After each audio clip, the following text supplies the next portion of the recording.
Hello everyone, welcome to civil step IAS. So आज के lecture में हम जुडिशरी टॉपिक कंप्लीट करेंगे। जैसा कि आपको पता है, हमारी प्रतिबद्ध सीरीज चल रही है जहां पर हम पॉलिटी के जितने भी इंपॉर्टेंट टॉपिक्स हैं और उनसे रिलेटेड पीवाईक्यूज को हम डिस्कस करते हैं। सो आज का जो टॉपिक है हमारा जुडिशरी है। अगेन इंपॉर्टेंट टॉपिक है, पीवाईक्यूज को भी हम यहाँ पर डिस्कस करने की कोशिश करेंगे। बट जो जुडिशरी है लंबा चैप्टर है, इसलिए इसको दो पार्ट्स में कंप्लीट करेंगे। This would be our first part and next session में आपको देखने को मिलेगा पार्ट 2, जिसके साथ हम पीवाईक्यूज को भी डिस्कस करेंगे। Right, so let's start the session. सबसे पहला टॉपिक आप देख सकते हैं, सबसे पहले सुप्रीम कोर्ट के कॉन्स्टिट्यूशनल आर्टिकल्स देख लेते हैं जो जो इंपॉर्टेंट है। आर्टिकल 131 आपको ओरिजिनल जुरिस्डिक्शन देखने को मिलती है।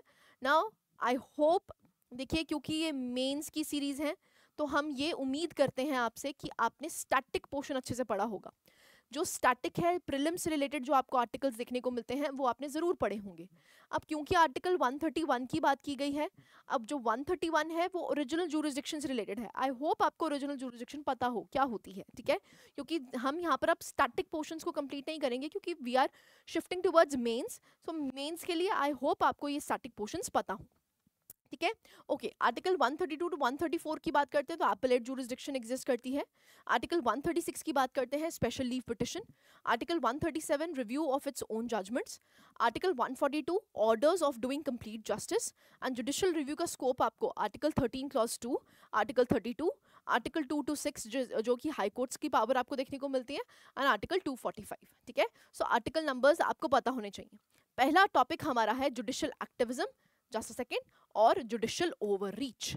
नाउ जुडिशियल एक्टिविज्म की अगर बात करते हैं तो basically active role of judiciary, जब एक प्रोएक्टिव अप्रोच अपनाई जाती है जुडिशरी के द्वारा, उसी को जुडिशियल एक्टिविज्म कहा जाता है। नाउ एक असर्टिव रोल है जुडिशरी का to force other organs to discharge their constitutional functions. ना मान लीजिए कोई लेजिस्लेचर अपने फंक्शंस को परफॉर्म नहीं कर पा रहा है तो जुडिशरी एक प्रोएक्टिव रोल लेती है, और जो लेजिस्लेचर का काम है वो कौन करने लग जाती है? जुडिशरी। ऐसे ही ओवर रीच की जब हम बात करते हैं तो ओवर रीच का मतलब क्या है? जब आप अपने कंपार्टमेंट को छोड़ के, क्योंकि हमारे कॉन्स्टिट्यूशन में separation of power is a basic structure, क्योंकि वो बेसिक स्ट्रक्चर है तो सेपरेशन ऑफ पावर क्या सजेस्ट करता है? Compartmentalisation of powers between legislature, executive and judiciary. तो जुडिशरी जब ये क्रॉस लाइन अपनी क्रॉस कर देती है और लेजिस्लेचर का काम खुद करना स्टार्ट कर देती है, उसको जुडिशियल ओवर रीच कहा जाता है कि आपने ब्रीच किया है सेपरेशन ऑफ पावर। क्लैरिटी है? यहाँ पर जैसे देख सकते हैं, ban on tinted glasses in vehicles, Vishakha guidelines, ये सारी ही क्या है? ये जुडिशियल एक्टिविज्म के एग्जाम्पल्स हैं। ऐसे ही डेंगू हेल्थ के लिए या क्लेanलीनेस ऑफ आगरा के लिए, ये सारे ही आपको जुडिशियल एक्टिविज्म के एग्जाम्पल्स देखने को मिलते हैं। ऐसे ही Ganga pollution control, air pollution measures, जब हम बात करते हैं ग्राप जो आपको देखने को मिलती है दिल्ली में, जो तो ये सारी गाइडलाइंस एक्चुअली में किसने दी हैं? It is judicial activism only. ऐसे ही the formation of NGT, national green tribunal, ये भी एक तरह से क्या है? It was a result of judicial activism only, ठीक है। So these are some of the examples that can be utilized. Now reasons क्या हैं क्यों जुडिशियल एक्टिविज्म ज्यादा ग्रो कर रही है? पहला आपको देखने को मिलता है, रिटन कॉन्स्टिट्यूशन एग्जिस्ट करता है जिसके तहत जुडिशियल रिव्यू का स्कोप देखने को मिलता है। अब आर्टिकल 13 क्लॉज 2 में आपको जुडिशियल रिव्यू का स्कोप देखने को मिलता है। क्योंकि जुडिशियल रिव्यू का स्कोप है तो जुडिशरी एक्टिवली पार्टिसिपेट कर सकती है। दूसरा, wider interpretation of article 21। Now जब हम आर्टिकल 21 की बात करते हैं, right to life and liberty की बात करते हैं, उसका जो डोमेन है, जो उसका एम्बिट है, वो बहुत बड़ा है। इसीलिए भी आपको देखने को मिलता है कि यहाँ पर ड्यू प्रोसेस की वजह से यहाँ पर इंटरप्रिटेशन ज्यादा हो जाती है, और इंटरप्रिटेशन करता कौन है? It is the supreme court, ठीक है। सो जुडिशरी यहाँ पर इंटरप्रिटेशंस करता है। ह्यूमन राइट्स का जो डिस्कोर्स है वो इंक्रीज हो गया है। इन एक्टिविज्म अदर ब्रांचेस की, लेजिस्लेचर और एग्जीक्यूटिव इनएक्टिव है, इसलिए जुडिशरी को एक्टिव होना पड़ता है। कल्चरल फैक्टर्स, जो जुडिशरी है वो हाईली वेनरेटेड है और एक तरह से जुडिशियल लेजिटिमेसी को इम्प्रूव करती है। करप्शन ज़्यादा बढ़ रही है जिसकी वजह से जुडिशरी को इंटरवीन करना पड़ता है। सिविल सोसाइटी का राइज आपको देखने को मिलता है जिसकी वजह से जो एनजीओज हैं, प्रेशर ग्रुप्स हैं, वो एक तरह से प्रेशर क्रिएट करते हैं लेजिस्लेचर और एग्जीक्यूटिव पे, और इसी की वजह से यहाँ पर जो आपका जुडिशरी है उसको एक्टिव रोल प्ले करना पड़ता है। जुडिशियल ग्लोबलाइजेशन आपको देखने को मिलती है, इंटरनेशनल लॉज और फॉरेन कोर्ट डिसीजंस जो हैं वो भी इसको इंस्पायर करते हैं। जुडिशियल ओवर रीच की अगर हम बात करते हैं उसका एक नेगेटिव कोनोटेशन है, जुडिशियल एक्टिविज्म का कोई नेगेटिव कोनोटेशन आपको देखने को नहीं मिलता, बट जब हम जुडिशियल ओवररीच की बात करते हैं तो वहां पर आपको एक नेगेटिव कोनोटेशन देखने को मिलती है।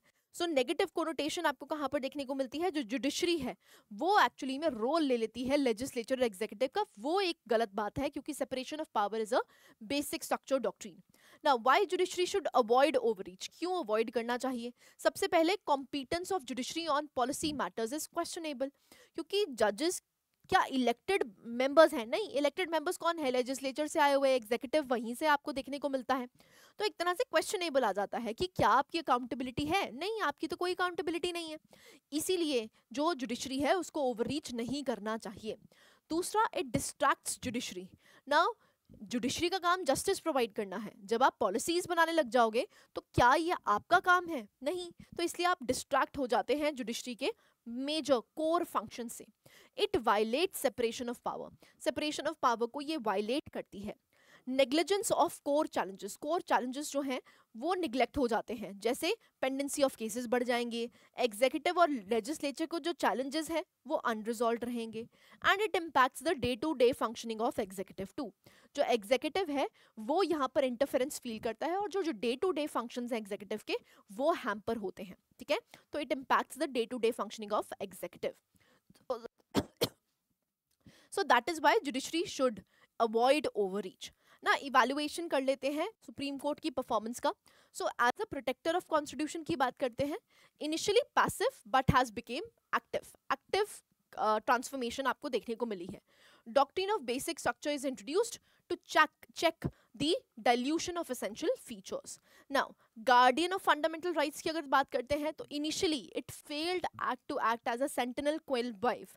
दैट मीन्स एक तरह से यहाँ पर फंडामेंटल राइट्स और डीपीएसपीज की डिल्यूशन को इन्होंने अलाउ किया था, लेकिन आपको बाय एंड बाय देखने को मिलता है जो जुडिशरी है वो एक्टिव हुई है एंड इवेंचुअली आपको देखने को मिलता है कि जो जुडिशरी है वो एक एक्टिव रोल निभा के यहाँ पर जो इनका मकसद था, जो वेलफेयर सिटीजन्स का करना चाहते थे, इसको रिवाइव किया गया है। ठीक है, तो पोस्ट इमरजेंसी आपको चेंजेस देखने को मिले, जैसे मेनका गांधी केस की बात करते हैं जो कि एक लैंडमार्क केस है जिसमें ड्यू प्रोसेस ऑफ लॉ की बात की गई थी। पीआईएल इंट्रोड्यूस किया गया पीएन भागवती ने, एंड ऐसे ही अगर हम राइट्स ऑफ वीकर सेक्शंस को स्ट्रेंथन किया गया, liberal interpretation right to life की दी गई, दैट इज आर्टिकल 21। कुछ चैलेंजेस भी एग्जिस्ट करते हैं, जैसे judgments like Sabarimala lacked ground level implementation, ground level implementation आज भी आपको नहीं देखने को मिलता है, तो कुछ चैलेंजेस भी एग्जिस्ट करते हैं। बट हाँ, यहाँ पर अब जुडिशरी का जो है वो एकदम से आपको एक्टिव रोल देखने को मिला है। क्लैरिटी है?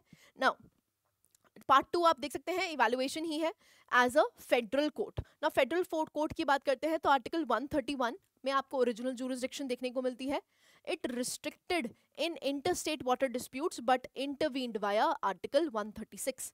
ना 136 की बात करते हैं तो स्पेशल लीव पिटिशन आपको देखने को मिलता है। ना एज सच जो इंटर वाटर डिस्प्यूट्स हैं, इंटर वाटर डिस्प्यूट्स में कोर्ट्स जो हैं वो इंटरवीन नहीं कर सकते हैं, लेकिन फिर भी यहाँ पर कोर्ट्स इंटरवीन करे हैं किस आर्टिकल को यूटिलाइज करके? आर्टिकल 136 को यूटिलाइज करके, जैसे कि resolution for Kaveri water issue. SR Bommai case की अगर बात करते हैं तो it declared federalism as a basic structure and it restricted the use of article 356 which is president's rule.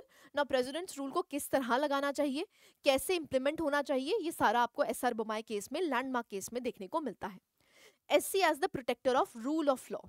now it has mixed record in checking arbitrariness and corruption.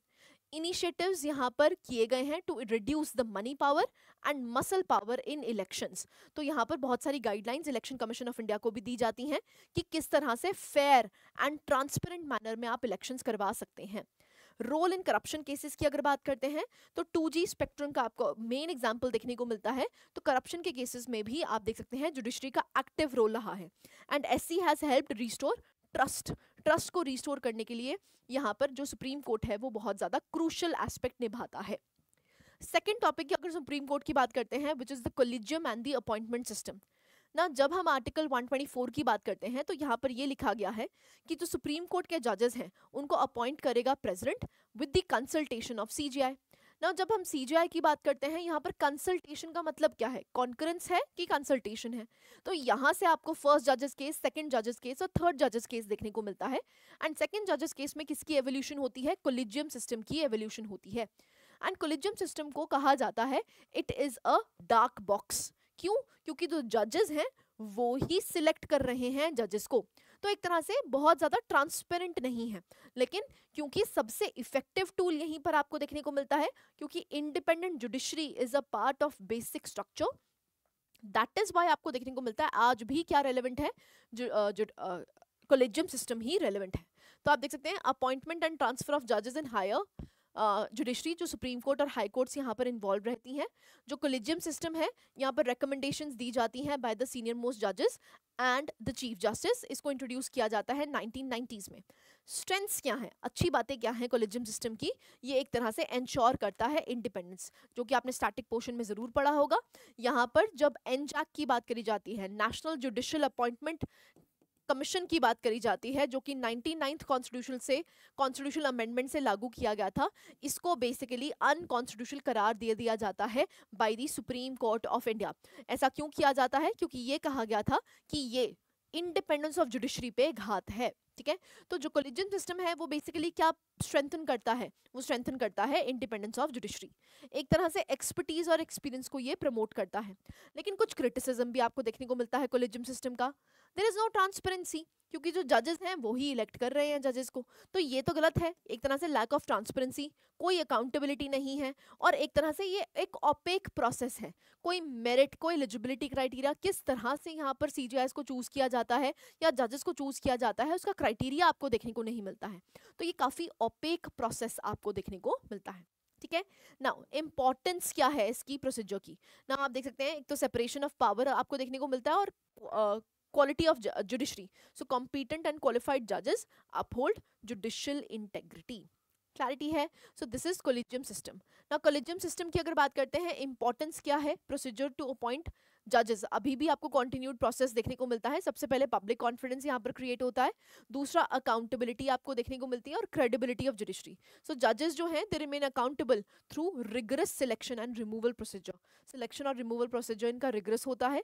Credibility कैसे है, it they uphold the rule of law and they protect the citizens rights. ठीक है, ना की objectives क्या है, अगर हम कोलिजियम सिस्टम को क्यों इंट्रोड्यूस कर रहे हैं और आज भी कॉन्टिन्यूटी क्यों आपको देखने को मिलती है, तो independence of judiciary, quality of appointments, supremacy या ट्रांसपेरेंसी एंड फेयरनेस आपको देखने को मिलती है, क्रेडिबिलिटी और पब्लिक ट्रस्ट को जनरेट करता है। तो these are some of the key objectives जिसकी वजह से हम आज भी कोलिजियम सिस्टम को ही फॉलो कर रहे हैं। डन ना, कुछ कॉन्स्टिट्यूशनल प्रोविजंस देख लेते हैं। आर्टिकल 124 में अपॉइंटमेंट आपको देखने को मिलती है। रेजिग्नेशन की बात करते हैं तो article 124 clause 2 sub clause A में देखने को मिलता है। रिमूवल की बात करते हैं आर्टिकल 124 क्लॉज 4। देखिए I wouldn't be explaining this because you know कैसे सुप्रीम कोर्ट के जज को रिमूव किया जाता है, ये स्टैटिक पोर्शन का पार्ट है। ठीक है, so it removed by an order of the president, requires address by each of the house, majority कैसी चाहिए, स्पेशल मेजॉरिटी चाहिए, and so forth. This you have read in the static portion. Oath की अगर बात करते हैं तो oath कौन लेता है, इट इज द प्रेसिडेंट। सो अगर हम प्रैक्टिसिंग पे बार की बात करते हैं तो आर्टिकल 124 क्लॉज 7 में, सो जो भी रिटायर्ड जजेस हैं दे कैन नॉट प्लीड और एक्ट इन एनी कोर्ट और अथॉरिटी इन इंडिया। ठीक है, सो जब वो रिटायर हो जाते हैं उसके बाद ये प्लीड नहीं कर सकते हैं। सो याद रखिएगा, आपको आर्टिकल नंबर पता होने चाहिए, बाकी ये जो पोर्शन है आप ये स्टैटिक पोर्शंस में पढ़ चुके हैं। नेक्स्ट हम बात करते हैं चेंजेस इंट्रोड्यूस थ्रू जजेस केसेस। सो कोलिजियम सिस्टम में आपको देखने को मिलता है फर्स्ट जजेस केस, सेकंड जजेस केस एंड थर्ड जजेस केस। सो आप देख सकते हैं यूनियन ऑफ इंडिया वर्सेस संकल चंद हिम्मतलाल शेथ।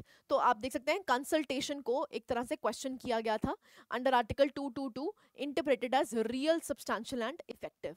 उसके बाद आपको फर्स्ट जजेस केस देखने को मिलता है जो कि SP Gupta versus union of India है। यहाँ पर जो जुडिशियल इंडिपेंडेंस जो है वो बेसिक स्ट्रक्चर का पार्ट दी गई, और जो एग्जीक्यूटिव की प्रिमेसी है, मतलब प्रेसिडेंट को कहा गया था कि आपको कंसल्ट करना है सीजीआई से, तो कंसल्टेशन का मतलब कंसल्टेशन ही है, मतलब decision, final decision making power किसके पास है? प्रेसिडेंट के पास है। तो एग्जीक्यूटिव को बेसिकली क्या किया था? प्रिमेसी पे रखा था एज कंपेयर टू जुडिशरी, ठीक है। लेकिन सेकंड जजेस केस में इसको चेंज कर दिया जाता है। सो आप देख सकते हैं कंसल्टेशन मींस कॉन्करेंस। कॉन्करेंस का मतलब क्या है?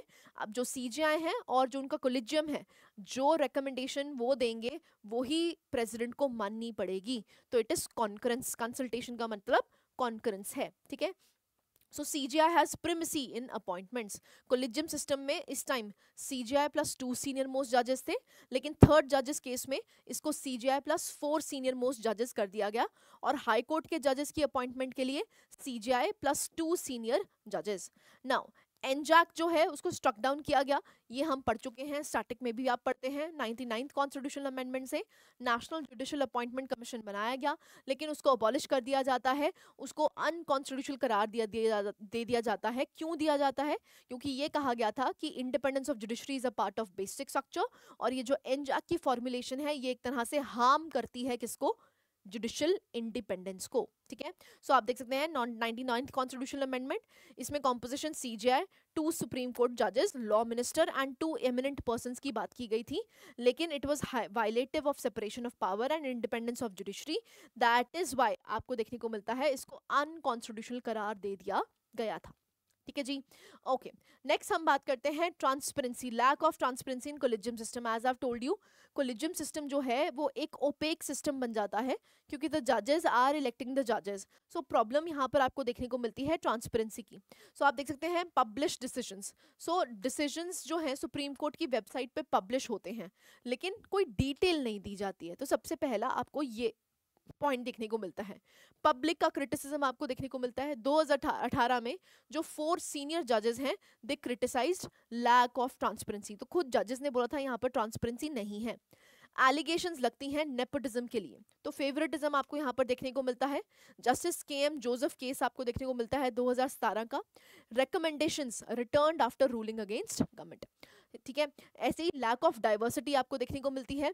एग्जाम्पल आप यहाँ पर देख सकते हैं, 2018 में रेवलेशन की गई थी कि देयर इज नो SC/ST जज इन सुप्रीम कोर्ट, तो डाइवर्सिटी है ही नहीं। नेक्स्ट अगर हम बात करते हैं, डिले इन अपॉइंटमेंट्स आपको देखने को मिलता है। 2023 की बात है, हाई कोर्ट में वैकेंसीज आज भी 37% आपको देखने को मिलती हैं। तो डिलेज आपको अपॉइंटमेंट में इस कोलिजियम सिस्टम की वजह से ही देखने को मिलते हैं, और कोई अकाउंटेबिलिटी नहीं है। जैसे 2019 में जो कोलिजियम रिकमेंडेशंस ऑफ जजेस facing sexual harassment allegations, sexual harassment allegations लगाई गई थी, उसमें भी आप देख सकते हैं एक तरह से कोलिजियम सिस्टम में रिकमेंडेशंस करी गई थी उन जजेस की। तो कोई अकाउंटेबिलिटी भी देखने को नहीं मिलती है। तो इसीलिए कहा जाता है that collegium system is an opaque system. Clarity है ना? मेरिट्स क्या हैं? मेरिट्स जान लेते हैं। सबसे पहला merit, ensures independence of judiciary. As I have told you, एक डेमोक्रेटिक प्रोसेस से ही इसको एक रिक्रूट किया जाता है। जो मेजॉरिटी ओपिनियन है वो ही गवर्न करता है डिसीजंस को। ये प्रमोट करता है टैलेंट। क्यों? क्योंकि जो एक्सपीरियंस लॉयर्स हैं from the bar considered for HC that is high court and supreme court judgeships. So basically experience आपको देखने को मिलता है। ट्रांसपेरेंट अपॉइंटमेंट पॉलिसी आपको देखने को मिलती है। डाइवर्सिफिकेशन है, they include women, minorities, civil society members. Younger जजेस जो हैं उस पर फोकस किया जाता है, फोकस ऑन जजेस विद लॉन्गर टेन्योर्स। यहाँ पर परमानेंट सेक्रेटेरिएट आपको देखने को मिलता है। Maintain meeting minutes under RTI के तहत आपको देखने को मिलता है। ओपन एप्लीकेशंस हैं, पब्लिक ड्रिवन सिलेक्शंस होती हैं जैसे UK मॉडल है। तो कुछ ऐसा नहीं है कि यहाँ पर मेरिट्स आपको देखने को नहीं मिलते हैं। These are some of the suggestions that are given कि किस तरह से हम ये कोलिजियम सिस्टम को और भी बेहतर कर सकते हैं, ठीक है। So these are some of the suggestions, या हम कह सकते हैं this is your way forward, ठीक है। क्लैरिटी है?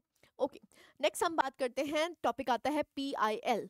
ना PIL की बात करते हैं तो लीगल एक्शन है for protection of public interest. So आप देख सकते हैं एक तरह से ये इंडिविजुअल्स या ऑर्गेनाइजेशंस को एक तरह से मौका देता है कि वो रेमेडीज ले सकते हैं, किसके लिए? पब्लिक कंसर्न्स के लिए। इसको इंट्रोड्यूस किया जाता है 1980s में, और ये एक तरह से एक्सेस जस्टिस का प्रोवाइड करता है मार्जिनलाइज सेक्शंस को।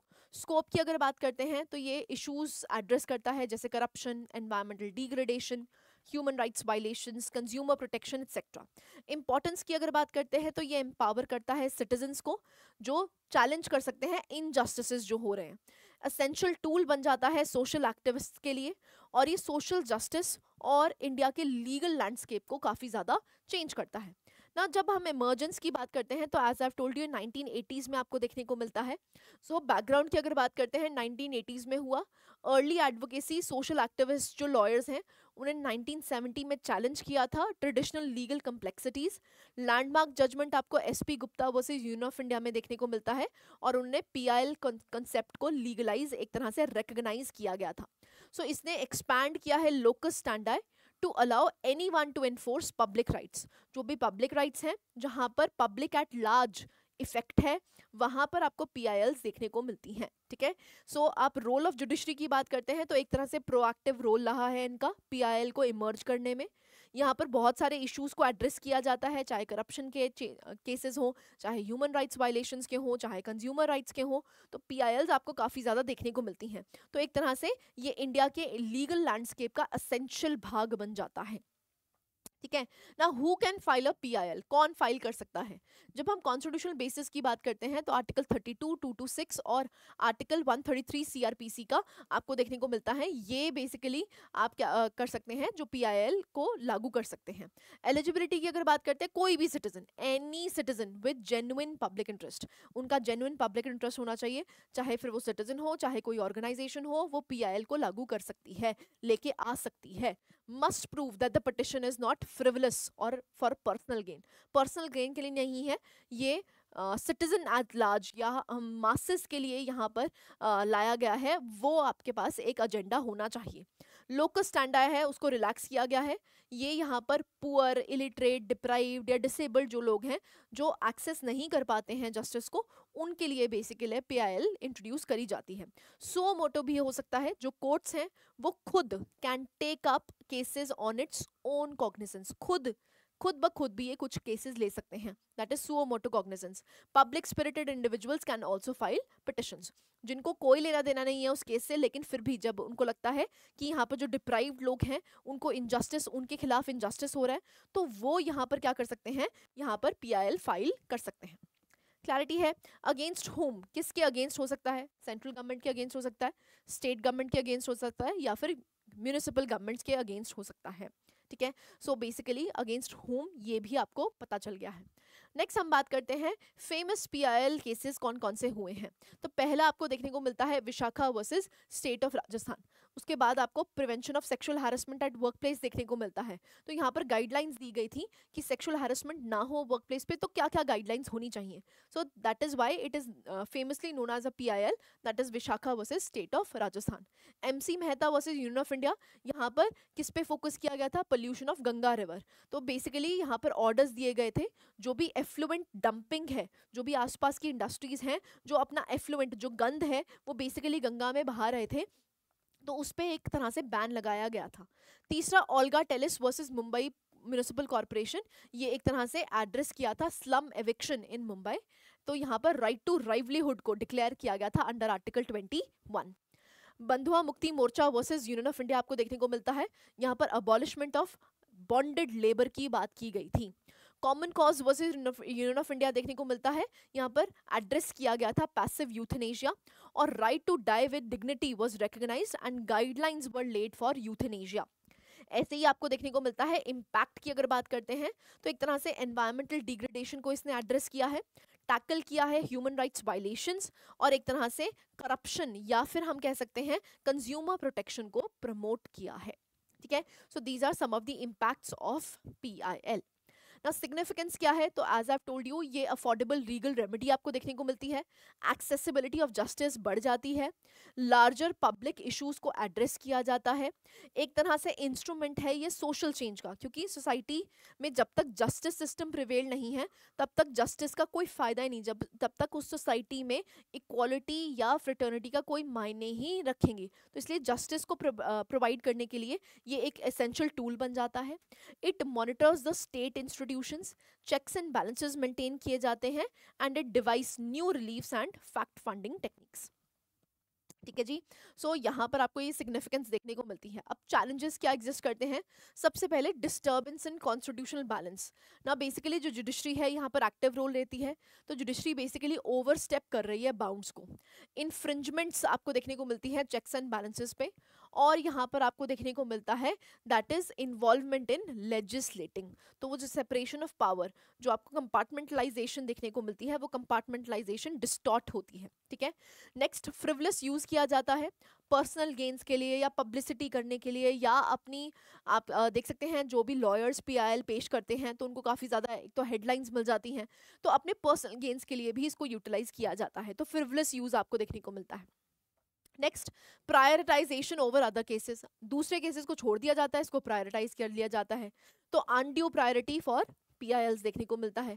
जुडिशियल पेंडेंसी इसकी वजह से क्या है, बढ़ जाती है।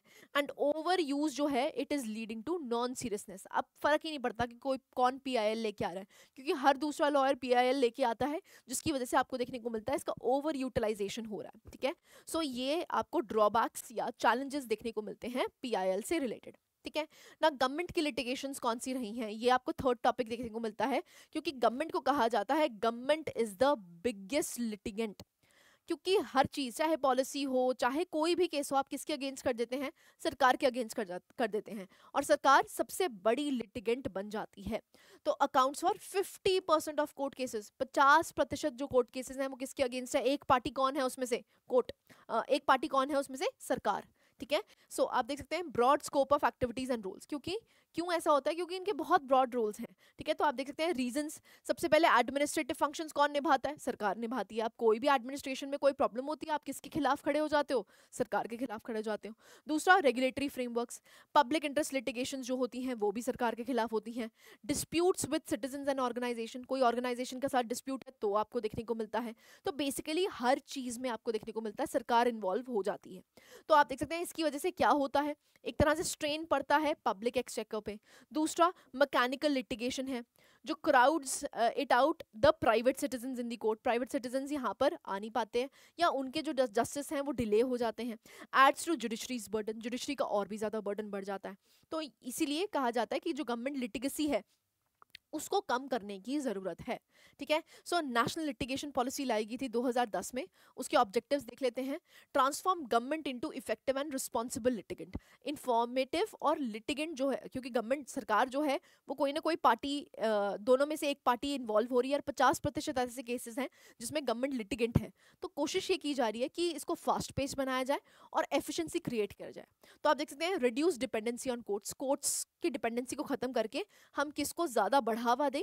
ऑल्टरनेटिव डिस्प्यूट रेजोल्यूशंस को, एडीआर को। ऑल्टरनेटिव डिस्प्यूट रेजोल्यूशंस मतलब कंसिलिएशन के थ्रू, मेडिएशन के थ्रू जो सुलह अगर हो सकती है तो सुलह करवा ली जाए, और गवर्नमेंट की जो लिटिगेशन है वो कम हो, थोड़ी पेंडेंसी जो केसेस की है वो भी कम हो। तो reduce pendency from 15 years to 3 years, 15 साल से 3 साल तक रिड्यूस करी जाए। एम्पावर्ड कमिटीज बनाई जाए अकाउंटेबिलिटी के लिए। Failure of the policy, lack of measurable outcomes, no impact assessment, कोई असेसमेंट नहीं करी जाती है। Ambiguous role and power committees आपको देखने को मिलती हैं। तो मेजर्स क्या ले सकते हैं? सबसे पहले use ADR, alternative dispute resolution mechanism को यूटिलाइज करो, जिससे कि धीरे धीरे करके पेंडेंसी जो है या जिसमें गवर्नमेंट लिटिगेंट है वो धीरे धीरे कम हो। दूसरा, रेफर इंट्रा गवर्नमेंटल और inter departmental cases to quasi judicial bodies. अब मान लीजिए दो डिपार्टमेंट्स में ही इशू है, एक डिपार्टमेंट ने दूसरे डिपार्टमेंट पे केस कर दिया, तो ये जो इंट्रा डिपार्टमेंट या इंटर डिपार्टमेंटल केसेस है ना, इनको क्वाजी जुडिशियल बॉडीज के पास भेज दिया जाए, मतलब कोर्ट्स में जाने की जरूरत नहीं है। दूसरा, रिपील एब्सोल्यूट लॉज, जो ऑब्सोलीट लॉज हैं, जो रिडंडेंट लॉज हो चुके हैं, उसको रिपील कर दिया जाए, खत्म कर दिया जाए। Control corruption to avoid judicial intervention, corruption को कम करो तभी सरकार की लिटिगेंसी पहले ही कम हो जाएगी। ठीक है। तो live streaming of court proceedings, live streaming करी जाए कोर्ट प्रोसीडिंग्स की। पॉजिटिव्स एंड नेगेटिव्स दोनों ही हैं। पॉजिटिव्स क्या हैं? It reduces miss interpretation of court orders and prevents loss of information. Discourage की अगर बात करते हैं, negatives increases public scrutiny on जजेस एंड मेक्स जजेस वल्नरेबल टू रिटोरिक। रिटोरिक का मतलब क्या है? दूसरों की जजमेंट्स के मोहताज रह जाएंगे। तो यहाँ पर कुछ पॉजिटिव्स भी हैं, कुछ नेगेटिव्स भी एग्जिस्ट करते हैं। ठीक है। नेक्स्ट टॉपिक आपको देखने को मिलता है, it is national judicial infrastructure corporation, NJIC। Now state of infrastructure की अगर बात करते हैं, जुडिशियल ऑफिसर्स कितने एग्जिस्ट करते हैं? अप्रॉक्सीमेटली 24,000। कोर्ट हॉल्स की अगर बात करते हैं तो 20,000। सो इंक्लूडेड 620 रेंटेड हॉल्स हैं, अभी भी रेंट पे हॉल्स आपको देखने को मिलते हैं।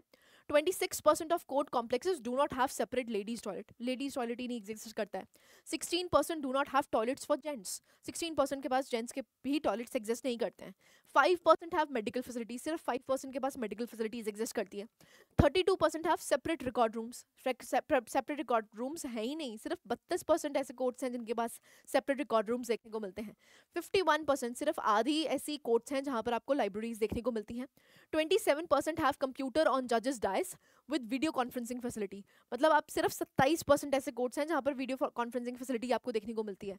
तो इंफ्रास्ट्रक्चर जो है ना वो बहुत रिडंडेंट है, इसीलिए क्या कोशिश करी जा रही है, नेशनल जुडिशियल इंफ्रास्ट्रक्चर कॉर्पोरेशन बनाने की कोशिश की जा रही है।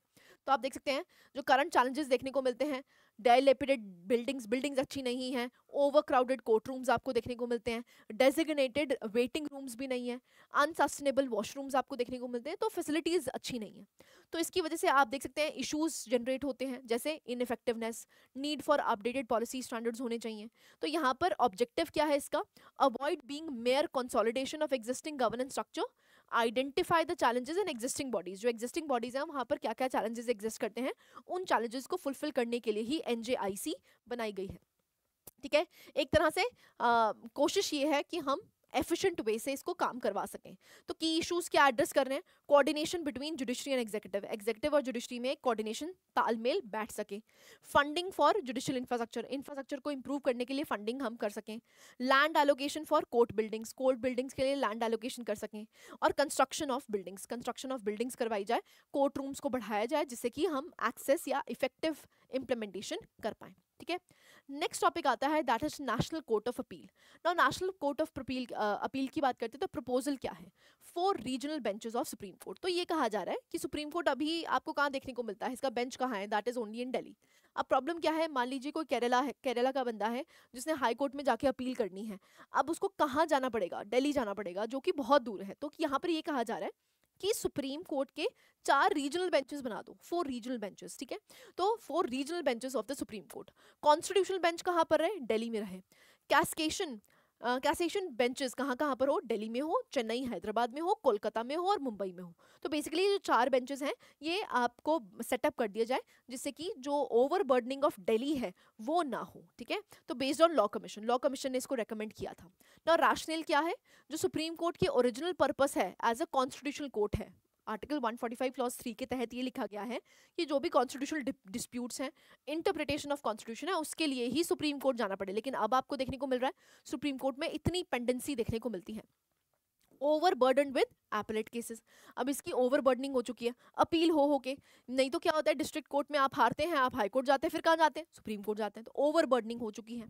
दूसरा आपको देखने को मिलता है लिमिटेड जोग्राफिकल एक्सेसिबिलिटी है, filters non constitutional cases for SC। So basically क्या किया जाए, जो नॉन कॉन्स्टिट्यूशनल केसेस हैं वो बेसिकली फिल्टर आउट कर दिया जाए। जैसे दिल्ली में कॉन्स्टिट्यूशनल केसेस जाएं, जो भी नॉन कॉन्स्टिट्यूशनल केसेस हैं वो कहाँ पर जाएं, दैट इज मुंबई चले जाएं या हैदराबाद चले जाएं। तो ये 4 रीजनल बेंचेस में क्या कर दिया जाएगा, काम को बांट दिया जाएगा जिससे कि इफेक्टिवली जो कॉन्स्टिट्यूशनल पर्पस है सुप्रीम कोर्ट का वो ये रिजॉल्व कर पाए। ठीक है, नाउ डीमेरिट्स क्या है, decline in the aura of supreme court as a apex court. जो ऑरा है, जो इनकी प्रेस्टीज है, उसमें कमी आ सकती है। कॉन्स्टिट्यूशनल अमेंडमेंट रिक्वायर करेगी, आर्टिकल 130 को चेंज करना पड़ेगा। Existing benches might handle cases adequately, जो एग्जिस्टिंग बेंचेस हैं वो हैंडल कर सकते हैं। स्टाफ शॉर्टेजेस आपको देखने को मिल सकती हैं। रिकमेंडेशंस क्या हैं, अब वे फॉरवर्ड क्या है, फास्ट ट्रैक कोर्ट्स बनाइए और एडिशनल कोर्ट्स बनाइए, फैमिली कोर्ट्स को अलग कीजिए, ICT information and communication technology को इन्हांस कीजिए, ADR जो है ऑल्टरनेटिव डिस्प्यूट रेजोल्यूशन या लोक अदालत पे ज़्यादा से ज़्यादा केसेस जाएं जिससे कि ओवरबर्डनिंग कम हो और जो एपेलेट जुरिस्डिक्शन है सुप्रीम कोर्ट की वो कम हो सके, यूनिफॉर्म डेटा कलेक्शन हो और स्ट्रीमलाइन कोर्ट प्रोसेस हो, ये हमारी कोशिश है। ठीक है जी, सो अगेन देखिए जुडिशरी को हम 2 भागों में कंप्लीट करेंगे। जितने टॉपिक्स आज हमने कंप्लीट किए हैं वो आप एक बार रिवाइज कर सकते हैं। As I have told you, हमने जब प्रतिबद्ध सीरीज स्टार्ट भी की थी, मैं आपको हमेशा बताती हूँ, देखियो टेलीग्राम चैनल पे जाइए, वहाँ पर ये जो माइंड मैप का आपको PDF देखने को मिलता है, सबसे पहले इसको डाउनलोड कीजिए और आपको एक और PDF मिलेगा दैट इज़ वर्ड फॉर्मेट में। सो वर्ड फॉर्मेट जो है वो अगर आप डिटेल में पढ़ना चाहते हैं तो आप वहाँ से भी पढ़ सकते हैं। ठीक है, सो प्लीज़ पहले पीडीएफ डाउनलोड कीजिए और उसी के बाद ये सेशन देखिए। और ये सेशंस यूजफुल ही उनके लिए हैं जिन्होंने स्टैटिक पोर्शन कर लिया है। अगर आपने स्टैटिक पोर्शन नहीं किया उसके बाद आप ये वीडियोस देख रहे हैं, आपको लगेगा कि ये बहुत जल्दी जल्दी करवा के चले गए। अब ये फास्ट पेस्ड ही होगा क्योंकि ये हमारी रिविजन सीरीज है, जिससे कि आपका जो मेंस के टॉपिक्स हैं उसको हम होलिस्टिकली कंप्लीट करवा सकें, right? So this was it from my side. I hope you like the lecture. Thank you very much.